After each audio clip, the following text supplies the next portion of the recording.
Sir నమస్తే sir. నమస్తే. మంచి పద్యం ఒకటి చెప్పండి సార్. అడిగిన జీతం బియ్యని మిడిమేలపు దొరను గొల్సి మిడుగుట కంటెన్ వడిగల ఎద్దుల బట్టుక మడిదున్నుక బ్రతుకవచ్చు మహిళో సుమతి అన్నాడు సుమశతకంలో. అడిగిన జీతం బియ్యని మిడిమేలపు దొరను గొలిసి మిడుగుట కంటెన్. మనం చాకరీ చేస్తాం, పని చేస్తాం, నెలంతా పని చేస్తాం, జీతం ఏడు. వాడు మిడిమేలపు అంటే దుర్మార్గుడు, దయా శాంతి లేనోడు, దౌర్జన్యస్తుడు. అలాంటి వాడి దగ్గర జీతానికి చేసి బ్రతికే కంటే వడిగల ఎద్దుల బట్టుక మడి దున్నుక బ్రతుకవచ్చు మహిళో సుమతి. మనం ఒక్కాడి ఎద్దులు పట్టుకొని హాయిగా మడి దున్నుకొని బ్రతకచ్చు అంటాడు. అంటే అంత మనకు మన శ్రమకు గుర్తింపు లేని చోట మనం పని చేయకూడదు అని దీని అర్థం. మన శ్రమకు గుర్తింపు లేని చోట మనం పని చేస్తే మనకు విలువ ఉండదు. దాని బదులు మన శ్రమకు గుర్తింపు ఉండే చోట పని చేసుకోవడం. అగా అతరము గదిలియు గదలక నుడికారపు మాటలుడుగు దొరను గొల్చి మిడుగుట కంటెను అదరము కదిలియు గదలక. ఏమైనా అడిగితే ఏమైనా మాట్లాడితే వినపడినట్టు మాట్లాడతారు కొంతమంది. అలాంటి వాళ్ళ దగ్గర కూడా మనం చేయకూడదు. వాళ్ళు మనకి డేంజర్, వాళ్ళు మనకి విలువేయరు. అవతల వ్యక్తి మాట్లాడుతున్నాడు, ఆయనకి వినిపించేట్టుగా మాట్లాడితే ఏమైంది? అలాంటి వాళ్ళ దగ్గర కూడా ఉద్యోగం చేయొద్దు అంటుండే.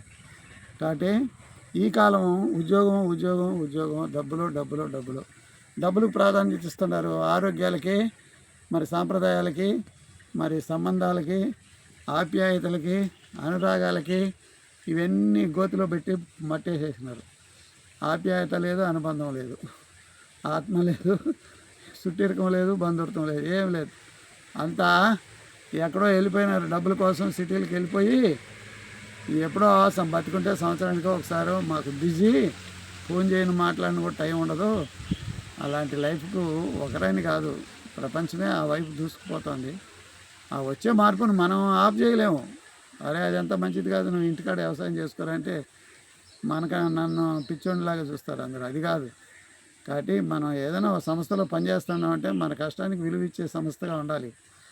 మరి మనకు సంస్థకు, మన కష్టానికి, మన మనిషికి గౌరవం ఇచ్చే వ్యక్తి దగ్గర పనిచేయాలని చెప్పేది. మనకు విలువైన మనిషి దగ్గర పనిచేయొద్దని సుమశతకంలో చెప్తుంటారు. కాబట్టి మన శ్రమకు గ్రాసము లేని కొల్లు, వాసన లేని పువ్వు, బుధవర్గము లేని పురంబు, భక్తి విశ్వాసము లేని భార్య, గుణవంతుడు గాని కుమారుడును, గ్రాసము లేని కొల్లు. గ్రాసము లేని కొల్లు కొరగాని విపమయ సింగదేమని. అంటే గ్రాసం అంటే జీతం లేని కొలువు కొలకూడదు. ఎన్ని పనికిరానివన్నీ చెప్పినట్టు చూడు ఆయన. వాసన లేని పువ్వు ఎందుకు, భక్తి విశ్వాసం లేని భార్య ఎందుకు, గుణవంతుడు కాని కుమారుడు ఎందుకు, మంచి అభ్యాసం లేనటువంటి విద్యావంతం ఎందుకు? చదువుకున్నాడు అంటే సంస్కారం కూడా ఉండాలి. కాబట్టి ఇవన్నీ ఉండాలి. సంస్కారం, చదువు ముఖ్యం. చదువుది ఎంత కలిగిన రసజ్ఞత ఇంచుక చాలకున్న ఆ చదువు నిరర్థకంబు, గుణ సంయుతులు ఎవ్వరు మెచ్చరెచ్చటన్, పదనుగా మంచి కూర నలపాకము చేసిన అందు ఇంపొదవేడు ఉప్పు లేక రుచి పుట్టగా నేర్చున్నట్టయ్య భాస్కర అన్నారు. కాబట్టి నీ సంస్కారం లేని చదువు ఎలాంటిదంటే ఉప్పు లేని కూర లాంటిది. ఎవరు మెచ్చరు. ఉప్పు లేని కూర ఎవరైనా తింటారయా? అలాగే నీ సంస్కారం లేని చదువు, గొప్ప విద్యావంతుడిని ఎవరిని ఎట్లా మాట్లాడాలనో తెలియ, లౌకికం తెలియని మనిషి చదువు వేస్ట్. కాబట్టి మనం చదువుకోవాలి, సంస్కారంగా బ్రతకాలి. మరి సంస్కారవంతమైన వాళ్ళ దగ్గరే మనం పనిచేయాలి. సంస్కారహీనుల దగ్గర మనం పనిచేయొద్దని ఈ పద్యం ద్వారా తెలియజెప్పిన నేను. కాబట్టి దీన్ని ఆలోచించండి మిత్రులారా, మీరు కూడా అందరూ.